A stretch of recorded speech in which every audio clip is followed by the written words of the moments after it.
ನಮಸ್ಕಾರ ಎಲ್ಲರಿಗೂ. ಇವತ್ತೊಂದು ಸಪ್ಪನ್ನು ಜೋಳದ ಸಪ್ಪನ್ನು ನುಚ್ಚು ಯಾವ ಥರ ಮಾಡೋದು ಅಂತ ತೋರಿಸ್ಕೊಡ್ತಾ ಇದ್ದೀನಿ. ಉತ್ತರ ಕರ್ನಾಟಕದ ಕಡೆ ಭಾಳ ಸ್ಪೆಷಲ್ ಇದು. ನಮ್ಮ ಕಡೆ ಮಾಡ್ತಾಯಿರ್ತೀವಿ. ತುಂಬ ಅಂದರೆ ತುಂಬ ಆರೋಗ್ಯಕ್ಕೆ ಒಳ್ಳೆಯದು. ಯಾವ ಥರ ಮಾಡೋದು ಅಂತ ನೋಡ್ಕೊಳ್ಳುವ. ಇಲ್ಲೇ ಜೋಳದ ನುಚ್ಚು ಅಂದರೆ ಈ ಥರ ಗಿರಣಿಯಲ್ಲಿ ಹೋಗಿ ಹಾಕ್ಸ್ಕೊಂಡು ಬಂದಿರ್ತೀವಿ ನಾವು. ಒಡೆದ್ಕೊಡಂದರೆ ಈ ಥರ ಒಡೆದ್ಕೊಡ್ತಾರೆ.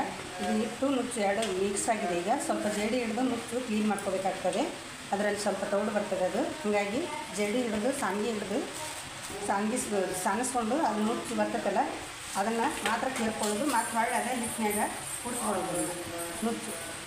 ನುಚ್ಚು ಕ್ಲೀನ್ ಮಾಡೋದಕ್ಕೋಸ್ಕರ ಸಣ್ಣ ಹಿಡಿದು ಮತ್ತೇನು ಹಿಡಿಯೋದು ನೋಡಿ. ಈ ಥರ ಸಾಣಿಸ್ಕೋಬೇಕು ನೋಡಿ. ಅದರಲ್ಲಿ ಬರುವಂಥದ್ದು ತೌಡು ಯಾವ ಥರ ಬರ್ತದೆ ಅಂತ ತೋರಿಸ್ತಾನೆ ನಾನು ನೋಡಿ. ಈ ಥರ ತೌಡು ಬರ್ತೈತಿ. ಇದನ್ನೆಲ್ಲ ಕ್ಲೀನ್ ಮಾಡ್ಕೋಬೇಕಾಗ್ತದೆ. ಮರಕ್ಕೆ ಹಾಕಿ ಚಟ ಕೇರಿ ಕ್ಲೀನ್ ಮಾಡಬೇಕು ನೋಡಿ. ಇದನ್ನೆಲ್ಲ ತೌಡು ತೆಗೆದುಬಿಡ್ಬೇಕು.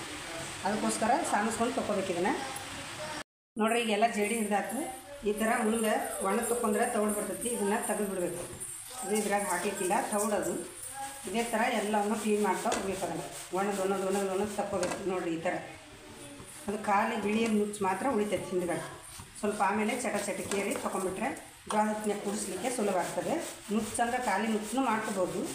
ಇದನ್ನು ನುಚ್ಚು ಅಷ್ಟೇ ತೊಗೊಂಡು ಹಿಟ್ಟು ನೋಡಿ ಸ್ವಲ್ಪ ಸೇರಿಸಿ ಮಾಡೋದ್ರಿಂದ ನುಚ್ಚು ತುಂಬ ರುಚಿಯಾಗಿರುತ್ತೆ ನುಚ್ಚು. ಹಾಗಾಗಿ ಸ್ವಲ್ಪ ಹಿಟ್ಟು ನುಚ್ಚು ಎರಡು ಮಿಕ್ಸ್ ಮಾಡಿ ಮಾಡುವಂಥದ್ದು ಇದು ಜೋಳದ ನುಚ್ಚು. ಹಿಂದಿನ ಹಿರಿಯರು ತುಂಬ ಮಾಡಿ ತುಂಬ ಒಂದು ಗಟ್ಟಿಯಾಗಿರ್ತಿದ್ರು ಅವಾಗ. ಈಗೆಲ್ಲಿ ಬರೀ ಅನ್ನ ಉಂಡು ಕುಂದಿರ್ತಾರೆ. ಈಗ ರೊಟ್ಟಿ ನುಚ್ಚು ಇಂಥದ್ದೆಲ್ಲ ಮರ್ತಿ ಬಿಟ್ಟಿದ್ದಾರೆ. ಈಗ ಹಿಂದಿನ ಮನುಷ್ಯರ ಉಂಡ್ಬೇಕು. ಈಗಿನ ಮನುಷ್ಯರಂಕರು ಏನು ಗೊತ್ತಿಲ್ಲ ಇದು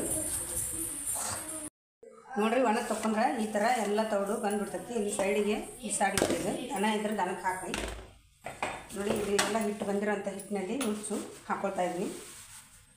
ಎಲ್ಲನೂ ಮಿಕ್ಸ್ ಮಾಡಬೇಕು. ಅದನ್ನು ಸರಿಯಾಗಿ ಮಿಕ್ಸ್ ಮಾಡಿ ನೀವು ಎಷ್ಟು ಮಾಡ್ತೀರ ನೋಡಿಕೊಂಡು ಅಷ್ಟು ಕ್ವಾಂಟಿಟಿ ತೊಗೊಂಡು ನುಚ್ಚು ಮಾಡಲಿಕ್ಕೆ ಸರಿ ಆಯ್ತು. ಈಗಿದು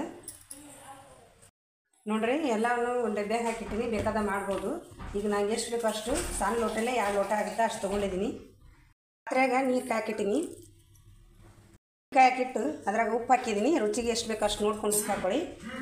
1 ಲೀಟ್ರ್ನಷ್ಟು ನೀರು ಕಾಯ್ಕಿಟ್ಟಿನಿ. ನೀರು ಬಿಸಿ ಆಗಿದೆ. ನೀರು ಜಾಸ್ತಿ ಬಿಸಿ ಆಗಲಿಕ್ಕಿಲ್ಲ. ಒಂದು ಅರ್ಧಂಬರ್ಧ ಬಿಸಿ ಆಗುತ್ತಂದಾಗ ಈ ಥರ ಹಾಕ್ಕೊಂತನ ತಿರಬೇಕು. ಒಂದೇ ಸಲ ಹಾಕಿ ಕೈ ಆಡ್ಸಕ್ಕೆ ಹೋದ್ರೆ ಗಂಟಾಗ್ತದೆ.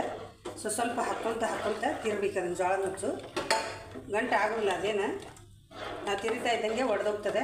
ಉರಿಯನ್ನು ಸಣ್ಣ ಉರಿ ಇಟ್ಕೊಂಡು ಕುದಿಸ್ಬೇಕು. ಇದನ್ನು ಬೆಳಗ್ತನ ಕುದಿಸ್ಬೇಕು. ಈಗ ಕೂಡ್ಕೊಳ್ತಾನ ಕೈ ಬಿಡ್ದನ ತಿರುತಾನೆ ಇರ್ಬೇಕು. ಇದನ್ನು ಅದು ಕೂಡ್ತನೂ ನೋಡಿರಿ ಕೂಡ್ತಾ ಇದೆ. ಈಗ ಕುದಿ ಬರ್ತಾಯಿದೆ.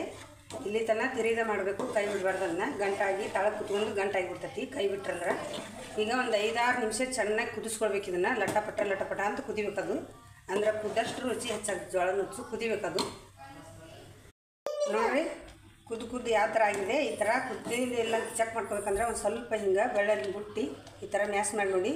ನುಚ್ಚು ಕುದ್ದಿತ್ತಂದ್ರೆ ಮೇಲೆ ಮುಚ್ಚಿ ತಳಗಿಳಿಸಿ. ಕುದಿಲ್ಲ ಅಂದ್ರೆ ಇನ್ನೊಂದು 2 ನಿಮಿಷ ನೀಟಾಗಿ ಕುದಿಸ್ಕೊಂಡ್ಬಿಟ್ರೆ ಚೂರು ಎಲ್ಲಿ ಏನೂ ಇಲ್ಲಾರ್ದಂಗೆ ತುಂಬ ಚೆನ್ನಾಗಿ ಕುದ್ದು ಬಂದಿರ್ತೈತಿ ನೋಡಿರಿ. ನುಚ್ಚು ಕುದ್ದು ರೆಡಿ ಐತಿ. ಈಗ ತಳಗಿಳಿಸ್ತಾ ಇದ್ದೀನಿ. ಗ್ಯಾಸನ್ನು ಆಫ್ ಮಾಡಿ ನೋಡಿರಿ. ನುಚ್ಚು ಅಂಕರ ರೆಡಿ ಆಗೈತಿ. ತಾಟಿಗೆ ಹಾಕಿ ಮಾಡ್ತಾಯಿದ್ದೀನಿ. ಸರ್ವ್ ಮಾಡಿ ಈ ಥರ ಇರಬೇಕು. ಉಣ್ಲಿಕ್ಕೆ ಆರಿದ ಮೇಲೆ ಇನ್ನೂ ಗಟ್ಟಿಯಾಗಿರ್ತದೆ. ನಾವು ಮುಂಚೆನೇ ಗಟ್ಟಿ ಮಾಡ್ಕೊಂಡ್ಬಿಟ್ರೆ ಆರಿದ ಮೇಲೆ ತುಂಬ ಒಂಥರ ರಾಗಿ ಮುದ್ದೆ ಥರ ಕಲ್ಲಾಗಿಬಿಡ್ತೈತಿ. ಇದು ಇದೇ ಥರ ಇರಬೇಕು ಉಣ್ಲಿಕ್ಕೆ. ಇದ್ರ ಕೂಡ ಬೆಲ್ಲ ಹಾಲಾದರೂ ನಡಿತೈತಿ. ತಿಳಿ ಟೊಮೆಟೊ ಸಾರಾದರೂ ನಡಿತೈತಿ. ನಾನು ಇದ್ರ ಸಂಗಟಾಗಿ ಮಜ್ಜಿಗೆ ಸಾರು ಮಾಡಿದ್ದೀನಿ. ಮಜ್ಜಿಗೆ ಸಾರು ಹಾಕಿ ಸರ್ವ್ ಮಾಡ್ತಾಯಿದ್ದೀನಿ ನೋಡಿರಿ. ಮಜ್ಜಿಗೆ ಸಾರು ಉಪ್ಪಿನಕಾಯಿ ಉಳ್ಳಾಗಡ್ಡಿ ಇದೊಂದು ಆರೋಗ್ಯಕರವಾದ ಒಂದು ಅಡುಗೆ. ಯಾವಾಗ ಸಂಜೆ ಬೆಳಿಗ್ಗೆ ಮಧ್ಯಾಹ್ನ ಯಾವಾಗ ಬೇಕಾದರೂ ಮಾಡ್ಕೊಂಡು ಉಣ್ಬೋದು. ತುಂಬ ಸುಲಭ ಮಾಡಲಿಕ್ಕೆ ಕೂಡ. ಆರೋಗ್ಯಕ್ಕೂ ತುಂಬ ಒಳ್ಳೆಯದು. ನೀವು ಸಹ ಮಾಡಿ ಹೇಗೆ ಬಂತಂತ